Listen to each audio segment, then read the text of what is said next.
আমি আপনাদেরকে জিজ্ঞাসা করতে চাই, আমরা কি ভিপি নূরের বিচার বাংলাদেশে দেখতে চাই কি চাই না?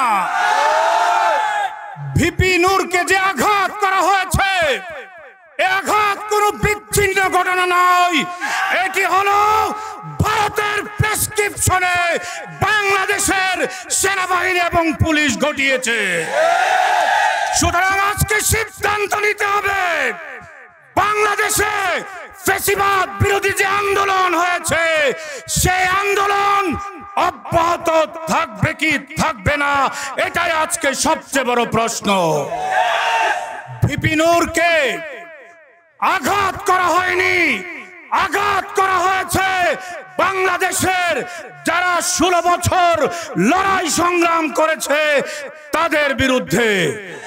তাই আজকে বলতে চাই, একজন ভিপি নূর আঘাত প্রাপ্ত হয়েছে, আমরা যদি মনে করি ভুল করব, ফ্যাসিবাদ বিরোধী আমরা যারা আন্দোলন করেছিলাম আমরা সবাই আঘাত প্রাপ্ত হয়েছে। আজকে ঐক্যবদ্ধতা আরো বজায় রাখতে হবে। আমাদের মূল শত্রু ভারত এবং তার লেসপেন্সাররা।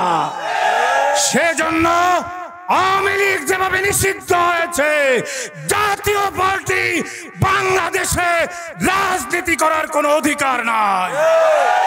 সুতরাং 14 দল সহ আওয়ামী লীগের দূষর সব রাজনৈতিক দলকে রাজনৈতিক কর্মকাণ্ড নিষিদ্ধ ঘোষণা করে আগামী নির্বাচন করতে হবে।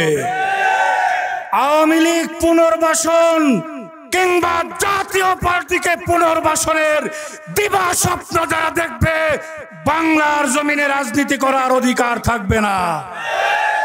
ঐক্যবদ্ধ থাকবেন তো ইনশাআল্লাহ?